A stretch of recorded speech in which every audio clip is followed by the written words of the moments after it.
never kong na-imagine na magiging host ako. Although, gustong-gusto ko yung trabaho nila. Sabi ko, nakaka-break kasi dun sa klase ng trabaho ko bilang aktor.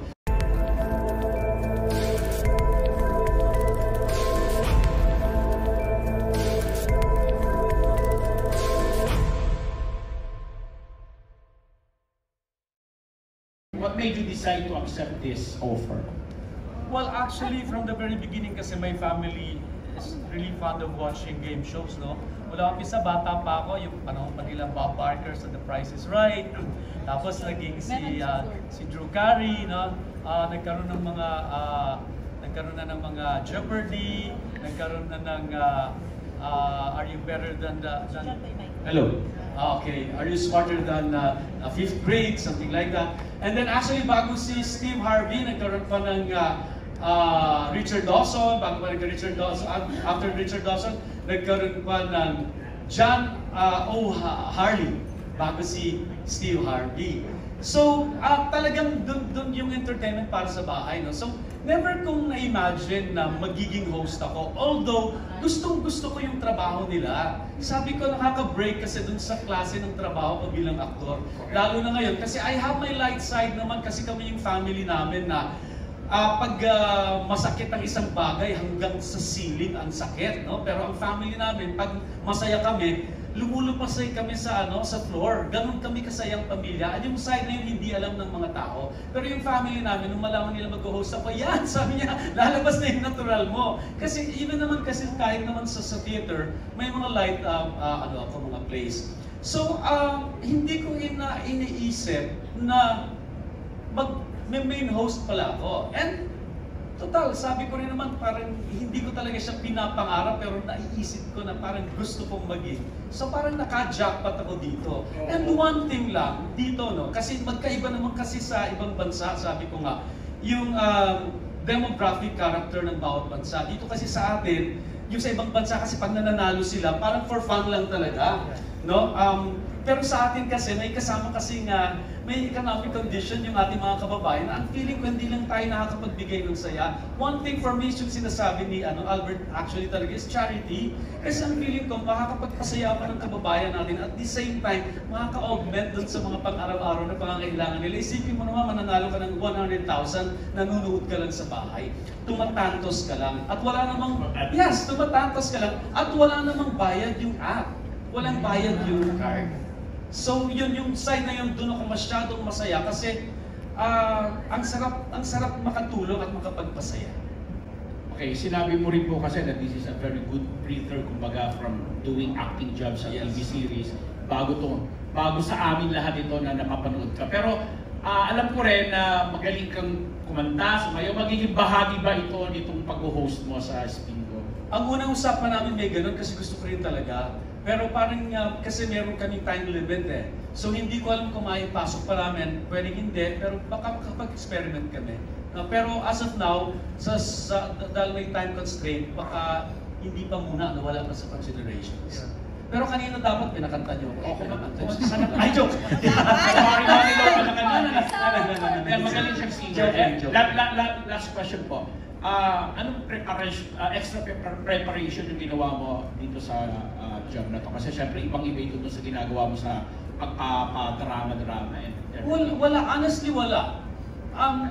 Kailangan ko lang magpakatotoo na ganito itong buhay ko. I mean, uma-acting ako as kontrabida, uma-acting ako as bida, umiiyak ako, pero lahat tayo sa totoong buhay umiiyak. At lahat tayo sa totoong buhay may fun side. So, ayun lang, naging totoo lang ako, ang sarap magpasaya, ang sarap ng masaya, ang sarap ng tumutulong. So, ganun lang kasimple. Kilala ka na maraming awards sa acting, hindi lang sa bansa natin, kundi internationally. Gusto mo rin bang manalo ng award as best host or best game show host? Ganyan? Siguro sa lahat naman tayo kung saan tayo nag-work, gusto natin ng recognition. Kung magkakaroon, okay lang. Kung hindi, okay din lang. Pero kung mayroon, wow, thank you so much. Yes. Siguro may dadagdag lang ako dun sa preparation since wala naman talaga akong preparation. Pero ang laki talaga ng naitulong sa akin ng team. Si Direk, si Rich, actually, yung buong team na kasama ko. Kasi from time to time we discuss kung anong babawasin, anong idadagdag. So, ayun, sila Yvette, hi, I love you guys. Sobrang sila EJ, sila Bresnet. So, iba rin talaga kasi yung teamwork. Sir, is this the start of something big? Susunod-sunod na ba to? Ang mangyayari say is you're gonna do more hosting jobs after this? Conforme siguro sa tanggap ng tao, siguro conforme sa tanggap ng tao or Channel 5 or ibang mga networks too, they think na I have a niche for this, siguro, yeah, why not? Pero hindi ko rin talaga iiwanan totally ang acting. Kasi iba rin kasi yung ano nun ilang taon na akong artista mula pa sa theater. No? So iba yung high ng you create characters and you actually we are influencers. So when I do projects, I see to it na ang projects ko ay mayroong matatouch na audience na somehow maliliberate sila, matatouch mo yung heart nila, you can help them think of their problems and solve it. So hindi lang acting for me is not just for self-fulfillment. Para sa akin it is a commitment para maging influencer sa audience kung ano yung pwede kong itulong sa kanila sa mga kwento mapapanood nila tungkol sa akin or Sir, tungkol sa mga ginagawa. Not to put you on the spot, but of course, people know that there were game shows at this time slot in the past. Would you be the one to, like, ikaw na ba ang papalit sa mga game shows at this hour? Siguro sila yung magde-decide. Siguro ang magde-decide yung producers or yung networks. Ang TV5. Parang ganun, siguro sila magde-decide. But definitely, hindi ko, I will give time kung bibigay sa akin. But definitely, hahatiin ko sa ang acting at saka ang hosting. Kasi super fun talaga yung pag-host sa akin. Nag-enjoy talaga ako. Thank you Kasi so much. walang structure Walang structure talaga siya na kailangan. Ang projects kasi, I study kasi may script usually. May structure ako tungkol sa ano yung middle crisis, ano yung resolution, ano yung... So naka-structure ang bawat ginagawa kong projects. So, trabaho talaga siya kahit maiksi yung role, kahit mahaba yung role. Talagang kailangan ko malaman yung psychological aspect niya, yung physical aspect niya, yung emotional aspect, yung sociological aspect ng character ko. Ito walang ganun So, kaya talagang sobrang nakaka-annoyed siya. Kung magtutuloy-tuloy ito, thank you so much, tutuloy ko. Pero at the same time, lalo itong magkakapag-refresh sa akin para gumawa ng bagong characters sa mga film ko. Sir, to put it bluntly, sir, I want to ask you, if ikaw na ba ang bagong Kuya Will? Ang bagong? Kuya Will? Yeah. Ikaw na ba ang papalit sa Hindi ko po kanya? alam. Hindi ko po alam. Alright, thank you, sir. Thank you. Hindi ko alam kasi parang kayo yung magde-decide or yung audience or ang networks. Kahit refreshing yung ginagawa mo para sa sarili mo, hindi rin namin may alis na parang physically demanding yung ginagawa mo. Palipat-lipat ka ng podium, patakbo-takbo ka para lang ma-assist mo yung mga contestants. In a way pa physically toxing din ba pag-host ng ganitong klaseng game show? You know what? We're doing 3 episodes in one day. Nung una talaga nag-resist ako kung pwede lang tumambling na ako. Sabi ko, pwede ba huwag na nating ituloy ang pangatlo? Panalawan. But sinasabi nila sa akin, John, sa umpisa lang yan, pagdating pag nasa system mo na mawawala na rin. At true enough, ayaw ko nung aminin sa kanila dahil talagang i-insist nila yung tatlo. But true enough, nakaya ko naman. Kasi ang worries ko lang naman talaga is, after ng 3 episodes sa isang araw, pag may taping ako kinabukasan, ang feeling ko, wala akong boses. Pero ngayon kasi natitimpla ko na siya. So, totoo nga kapagod, pero pag nasa system mo na talagang okay ka na. Ayaw ko mang aminin sa harap nila dahil baka nila pagsamantala nila ako gumawa nila. But anyway, you know what? At the end of the day, pag alam mo munang timplahin yung physically, no? Pati yung boses, nag-work naman, nag-work. Nakakapagod pero fulfilling. Sobrang fulfilling. Pero dumating ba sa point na nawalan ka rin talaga ng boses yung first few days mo? Yes, nung mga una, talagang nagbe-beg ako na kung pwede, dalawa na lang. Kasi talagang kung pwedeng hindi. Kasi sanay kasi ako na piniplace ko yung boses ko kasi kumakanta ako, bukod sa kumakanta ako, kinabukasan may taping ako or may shooting ako. So, isipin mo na very natural ka sa pag-host and yet naka-place ang boses mo kasi host, moderator. I mean, you know, asang hirap nun. But somehow, nag-work out naman. Yeah, naturally. Ano yung na-discover mo sa sarili mo while you're doing this game show hosting? Na somehow you were surprised, kaya ko pa rin ganito. Discover. Or maybe an untapped talent na finally napagbigyan naman. Wala akong very significant na iniisip na discover ko kasi sabi ko nga, ganito naman kung nakita niyo ako mag-host, gano'n naman ako sa totoong buhay. So, kung na-discover is, ano nga ba?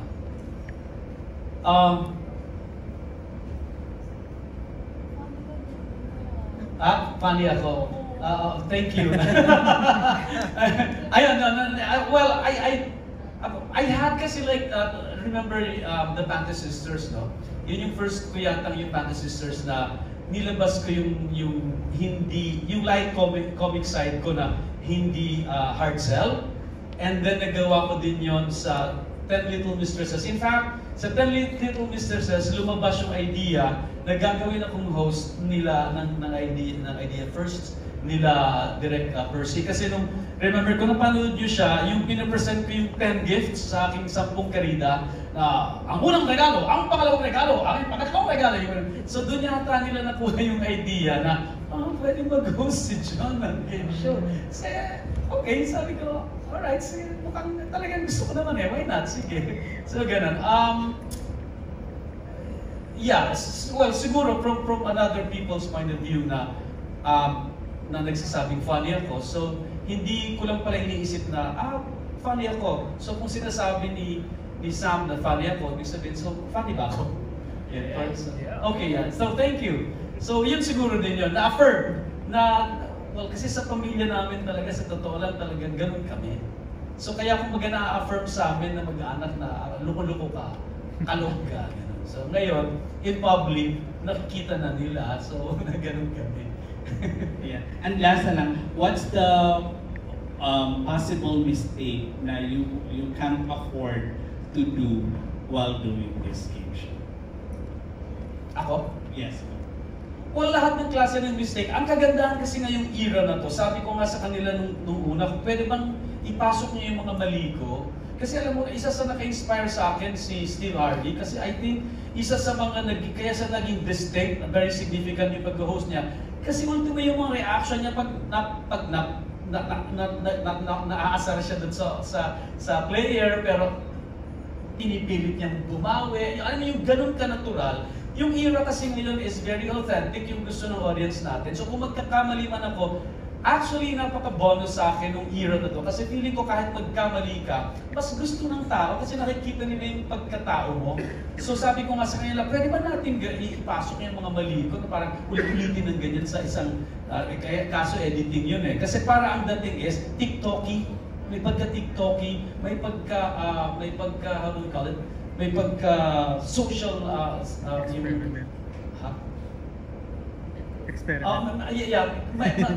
may pagka-now. Diba?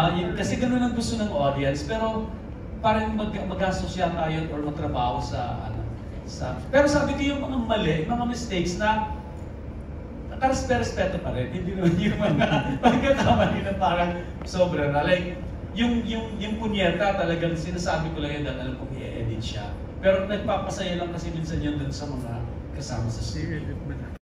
Pero may pressure ba to make your own trademark in the industry when it comes to hosting? Yung makilala ka sa hindi lang bilang general, di ba? Wala. Ako, honestly speaking, ayokong gumaya, ayokong i-avoid, ayokong mag-compare. Totally kasi different history namin as a person. Iba-ibang pinanggalingan namin. So maging ako lang ako, lalabas na yung kung ano yung kaya ko at kung ano yung hindi ako. So ayokong i-compare yung sarili ko, ayokong umiwas sa pwedeng maging kapareho ko. Wala akong ganon. Ang kakompete ko siguro yung sarili ko. hindi yung iba. Kasi ang para sa akin, hindi naman para sa akin to eh. Kung tatanggapin ako ng audience na Pilipino as a host, at sa tingin nila, pwede ako magkaroon ng career dito, so pwede natin siyang ituloy-tuloy. Pero kung hindi naman, accepted ko rin siya kasi para sa akin kasi, maybe this is just a one-time thing that I have to enjoy, and then after this, okay na. Parang ganun. Pero kung tuloy-tuloy naman, sige, tuloy natin. Parang ganun yung feeling ko. So, wala akong ganung klase insecurity or wala akong ganung klase ng mga comparison na para sa mga standards. So, paano mo gusto makilala nga bilang host? Kanina sabi, as a funny host or ano ba, more serious? Paano? Kung ano yung nakita niyo sa akin, that's what you get. So, Dancing host? Ha? Dancing host? No. It's a fun. All around. Kasi alam mo, meron kasi kami mga episode dito na kung sino yung guest namin, minsan ina-act out ko yung entrance namin. So may mga acting, minsan nakikipag-actingan ako dun sa mga guest ko. So siguro, how do you call it? So Theatrical host? Interactive or interactive din or theatrical or sensitive, I don't know. Kasi minsan kasi yung mood mismo ng ng audience ng guest ko na-absorb ko. At minsan naman dinadala ko yung mood nila kung saan namin gustong dalhin yung objective ng show. Just me, I just want to enjoy it. It's not actually a mind game, it's just a fun game for me. Wala pa akong naisip na term kung ano yung para sa akin. Let the people say na lang kung ano. Yeah, parang ganun kung ano. But somehow, gusto kong ilabas yung pagiging versatile ko at saka moody. Siguro na pwede akong makipag-banter, makipag-actingan sa aking mga guests. Pwede akong makipagsabayan sa kanila sa pag-uusap tungkol sa puso sa puso. Pwede akong makipagkulitan lang sa kanila. So ganun. Parang at the same time, ipinapasok ko yung pagiging stricto ni General pag nagbabasa ako ng mga questions. Medyo ganun. So the general host. Yeah, parang The ganun. general host. Nakuha mo ba yun, Ate Janice? Oo, the general title. The general host. Ito na lang, last na lang. Kasi nga, sa acting nakilala ka, una sa theater, then sa TV, movies, and then ngayong hosting. Ano pa sa tingin mo yung kulang sa isang genre scene? Well, hindi naman talaga ako dancer, pero siguro may mga classes ako ng dancing. So I can really move. So madali rin naman akong matuto, wag lang yung mga siguro yung mga sobrang mahihirap na dance. As of now, wala naman akong complaint. Okay naman ako sa mga nangyayari sa akin. So wala. Attitude of gratitude. Yung ginagawa, attitude of gratitude. Oh yes. Thank you for that. Baka maisipan ng TV5 na ibalik yung Shall We Dance. Parang hindi yata kaya yun. Huwag sa ganon. Ano lang ako, yung... Hindi ko kaya mo yun.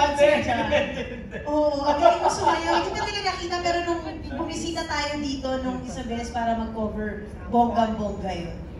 Ipapipiliin lang kayo sa tatlo, acting, singing, and hosting. Ano po yung pipiliin niyo and bakit? Wala. Tatlo talaga. Oo, talaga. Hindi ako mabubuhay na wala yung isa. Tapos lalo na ngayon na yung isang ito, actually hindi ko naman pinangarap na mag-host, pero gusto ko yung trabaho ng host. Nung mabigay sa akin, sabi ko, pwede. So actually, mas dinagdag ko siya. So hindi ko, mas gusto ko yung tatlo kaysa sa pumili ng isa.